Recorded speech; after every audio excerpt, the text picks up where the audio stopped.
Now, Japan is incredibly reliant on its major partner, the USA, for security, for defense, for diplomatic assistance, and that's been a fact of life ever since World War II and the US occupation of Japan. It is legally barred from having its own military because of its US written constitution. Instead, it's incredibly protected by the fact that it falls under the US's nuclear shield, and also is an incredible amount of US personnel and US military bases stationed in Japan as well, and that's where much of Japan's defense comes from. So that raises the question, does Japan have any realistic alternatives apart from being reliant on the USA? Now, I ask this because recently Japan's leader, Sanae Takaichi, went to the US and had a meeting with Donald Trump.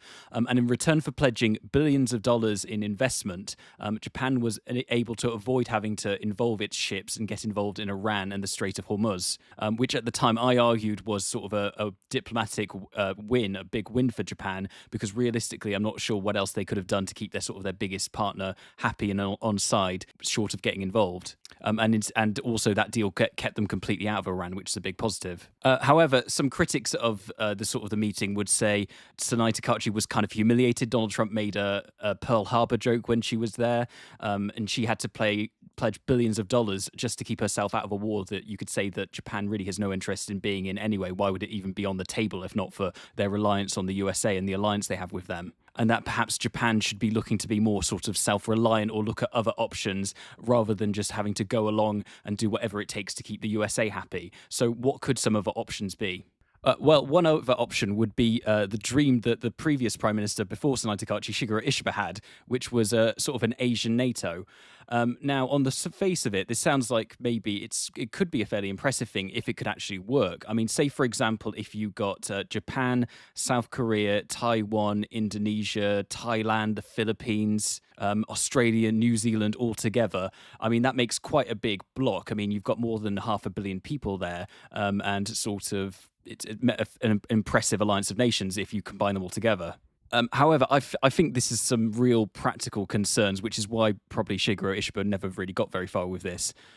One is the objections that the USA and China would have to it if this were to start to happen. I mean, the USA might not look on this very, very favorably if there was maybe a sort of an alternative power block outside of them building up in Asia. And of course, you could imagine that China would have objections to this.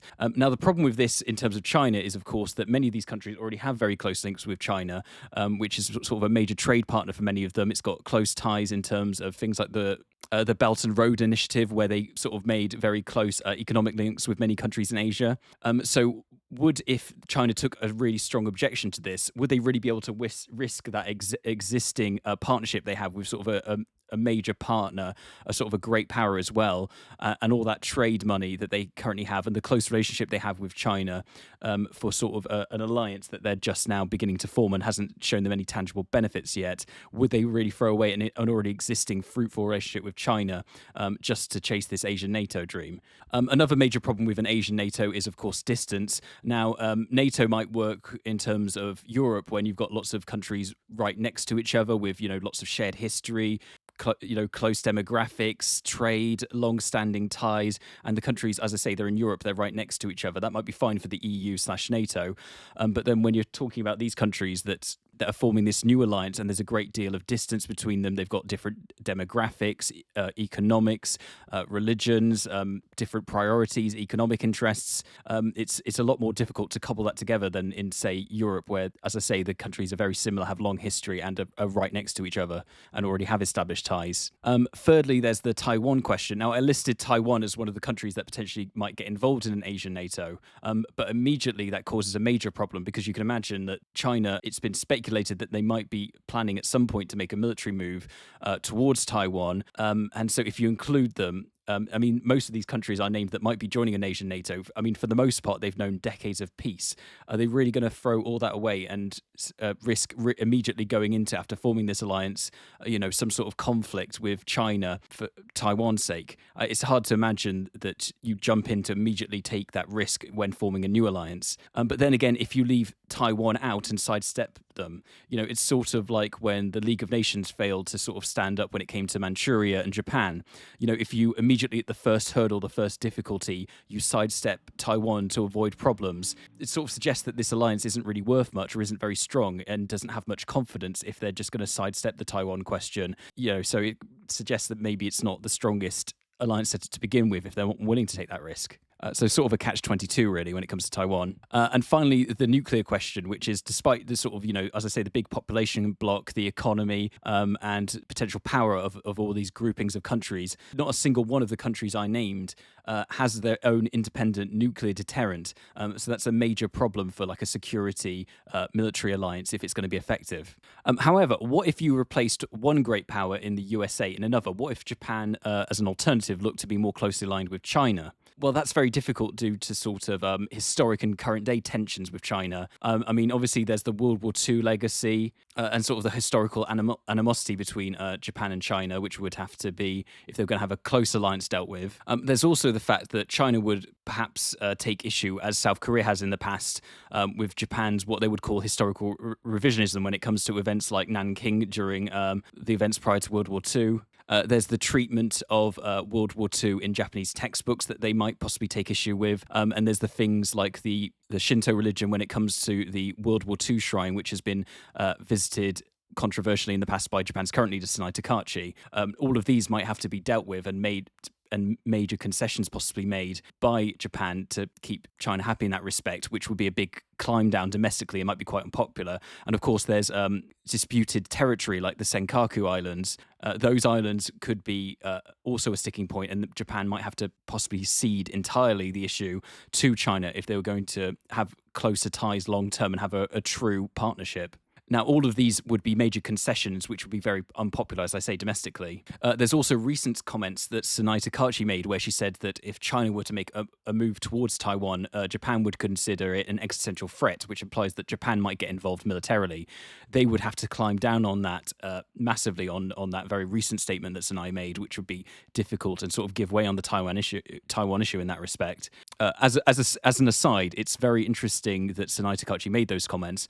You could argue if they were accidental, they were sort of very self-harming for Japan in sort of causing economic sanctions that are now happening as a result of that fallout, where China is cutting off tourism and having a sort of a soft trade war with Japan as a result, and they're very offended by it.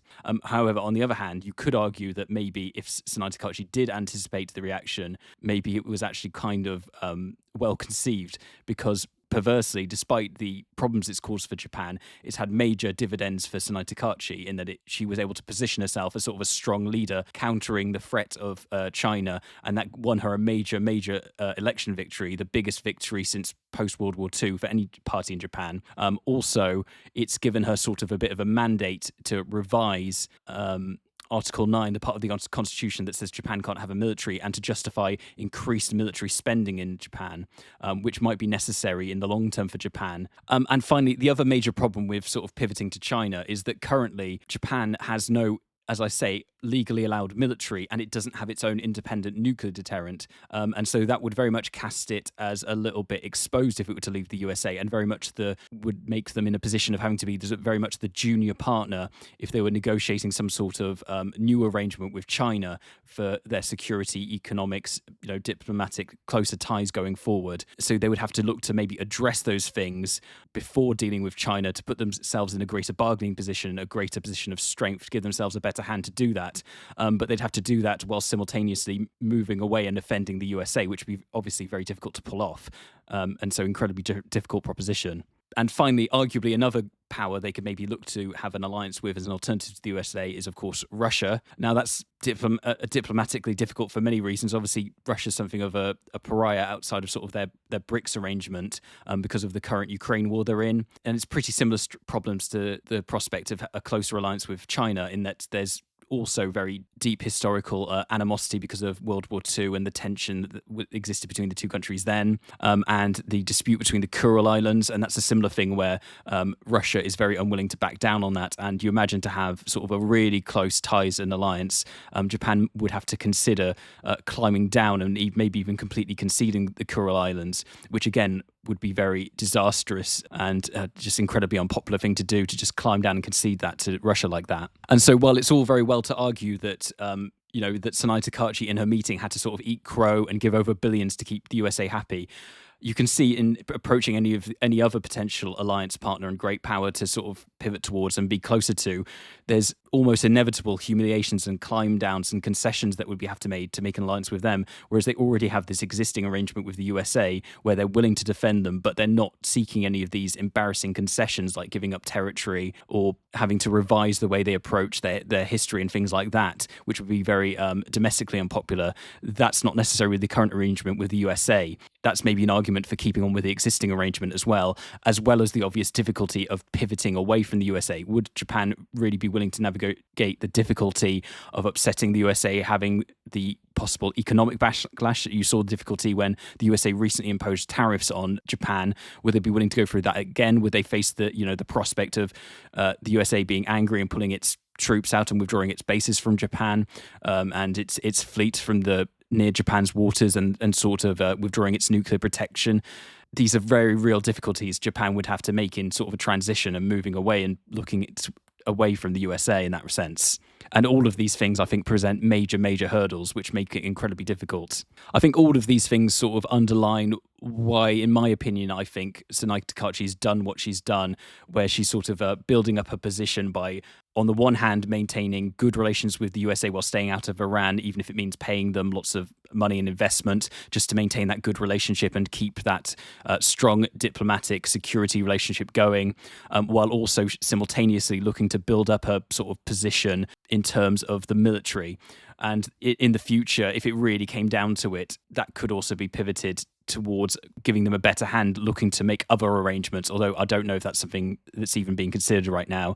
And perhaps the next step, if they were to do that, would have to be something like possibly getting its own independent nuclear deterrent.